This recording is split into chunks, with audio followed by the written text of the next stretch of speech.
Amigos, muy buenas noches. La pelotera de esta noche tiene que ser obligatoriamente sobre los resultados de la jornada del plebiscito del día 2 de octubre del año 2016.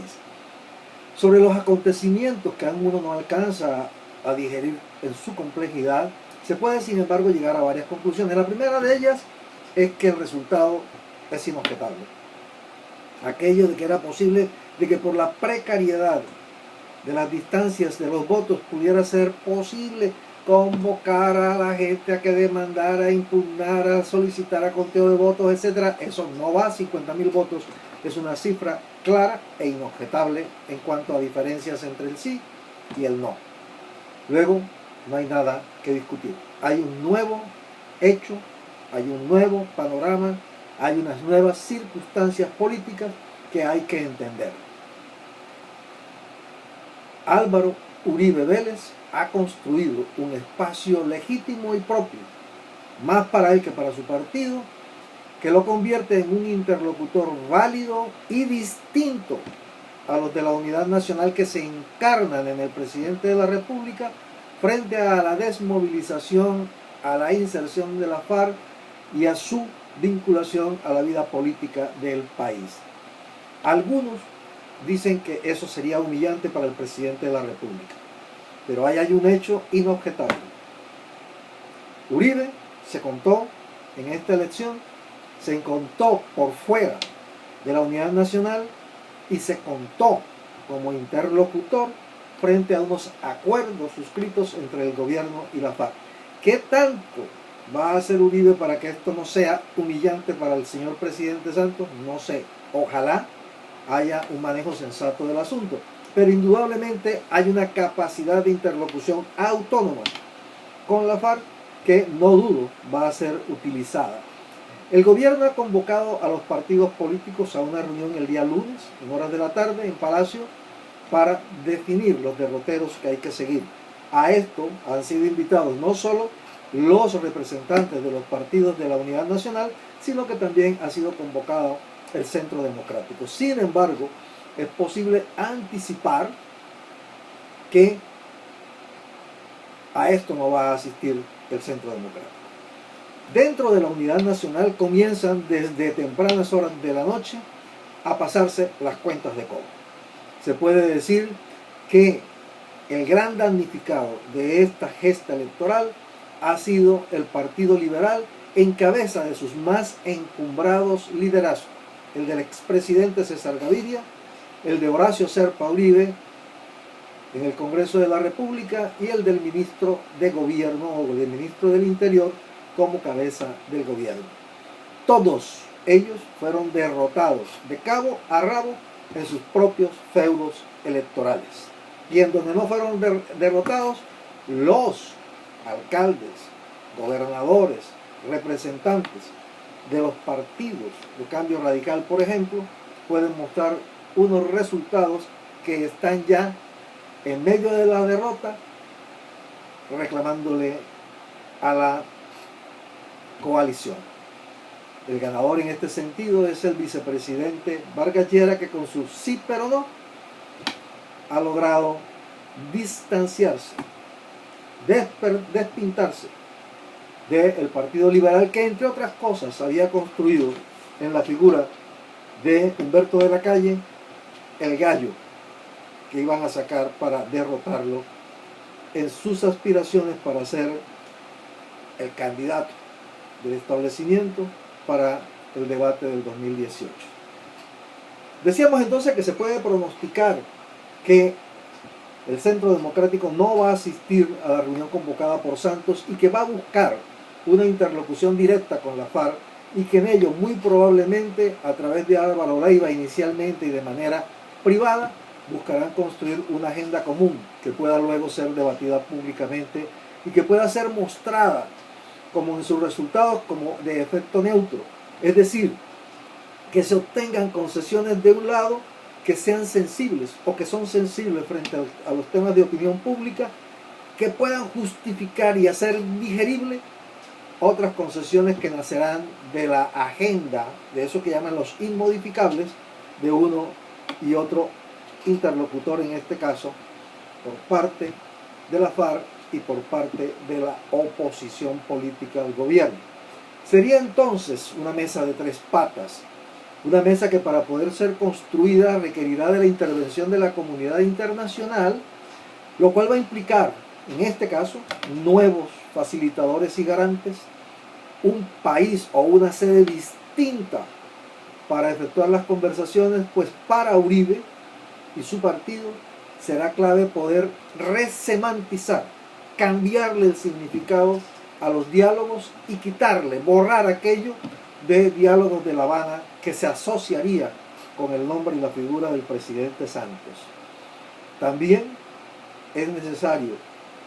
para Uribe y el Centro Democrático ese cambio de sede para poder borrar aquello del Castro chavismo. Estas discusiones que parecen adjetivas, sin embargo, son de alto contenido político para el vencedor de la jornada, el partido de Álvaro Uribe Vélez. Y si no hay disposición para buscar acuerdos rápidos, van a demandar muchos meses de discusiones o de entrabamientos o de congelamiento de las conversaciones. Sin embargo, antecedentes como los de Neerlandia y de Wisconsin, que llevaron a ponerle punto final a la guerra de los 1000 días entre el Partido Liberal y Conservador, así como los de Sitges y Benidorm, que llevaron al plebiscito de 1957 entre el Partido Liberal y el Conservador, son antecedentes de estos como que llamaríamos segundos tiempos para posibilitar unos acuerdos duraderos. Y en aras de destrabar el proceso, es muy probable que la comunidad internacional pueda aplicarse a esa tarea de aligerar el paso. Sin embargo, no se puede olvidar que la otra derrotada de esta jornada, después de los eventos del 26 de septiembre en Cartagena, es la comunidad internacional. Es difícil para el extranjero, en Europa, en los Estados Unidos, en Asia o en África, entender cómo es esto. ¿Cómo fue posible, como lo decía el Papa, que mientras un presidente arriesga todo para poder sacar adelante la paz, haya otros que arriesguen todo para continuar una guerra? En esto último, creo que las declaraciones del presidente Santos, en el sentido de mantener el control de la negociación y de ordenarle a sus negociadores que regresen a La Habana para mantener estable la confianza entre partes, y lo que declararon las FARC en Cuba, en el sentido de que mantenían su voluntad de paz y que además de eso seguirían insistiendo en la necesidad de usar la palabra y no las armas,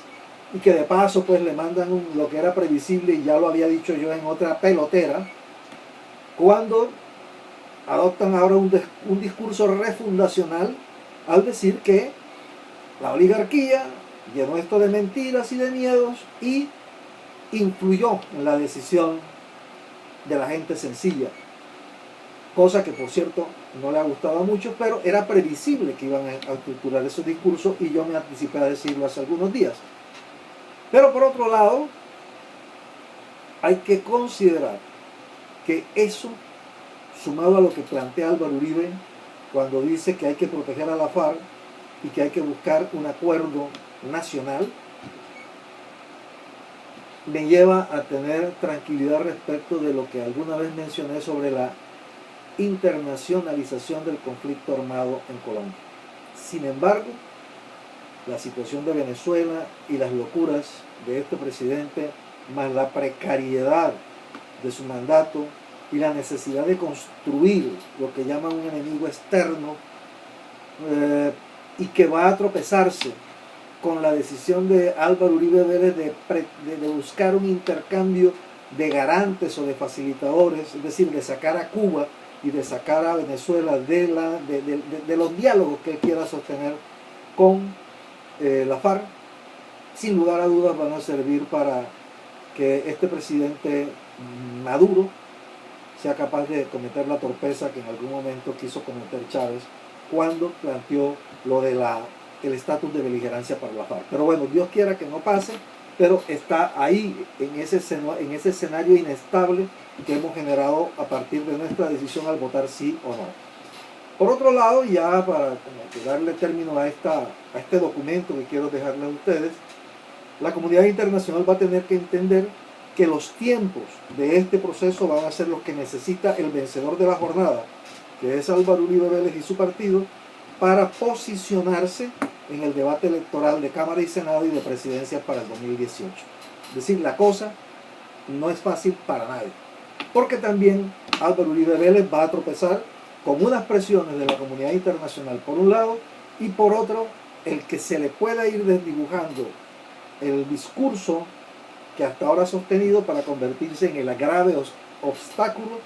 para destrabar este proceso. ¿Y cómo creo yo que se puede destrabar el proceso? Yo creo que ha habido unas coincidencias manifestadas tanto por la FARC como por Álvaro Uribe Vélez en el sentido de convocar una Asamblea Nacional Constituyente. Desde el principio, el uno y el otro han planteado lo mismo. La realidad política o la realpolitik necesariamente puede llevar al presidente Santos, que desde un principio se opuso a eso, a tener que buscar ser parte ahora de ese consenso posible entre la FARC y Álvaro Uribe Vélez en el sentido de convocar una Asamblea Nacional Constituyente. Habría que hacerla después de la desmovilización de la FARC y podría reutilizarse o reciclarse todo lo que hasta ahora se han dado en términos de un acuerdo de partes entre esa mesa de tres patas entre gobierno, oposición y FARC en alguna parte del mundo para efectos de destrabar la democracia tal como se hizo en los inicios de los años 90. Es decir,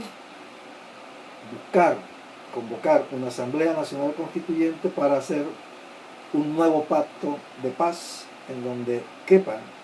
en esta oportunidad los actores de la extrema derecha. Bueno, habrá muchas cosas sobre las cuales seguir hablando, pero creo que esto, desde el punto de vista político, es el resumen de lo ocurrido y esperemos que los actores, la FARC, que cometieron muchos errores, el gobierno, que cometieron muchísimos errores, y Álvaro Uribe Vélez, Centro Democrático, que ha cometido unos errores cuyos efectos veremos en el mediano y largo plazo, y algunos muy pronto,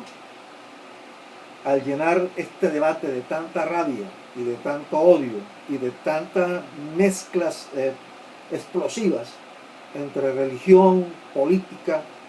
verdades a medias, mentiras completas, etcétera, así como también de soberbia y de estupidez política por parte de la FARC y del gobierno. A pesar de todo eso, yo creo que tenemos que apostarle a que seamos capaces de salir de este pantano en el que nos hemos metido. No es más, tampoco es menos. Como decía mi amigo José Bolaños de la O, sigo trabajando para ustedes. Denle un like a este video, compártanlo con sus redes sociales y abónense al canal para que le lleguen directico a su correo todas las cosas que a mí me trasnochan y que me tienen en este esfuerzo. Chao.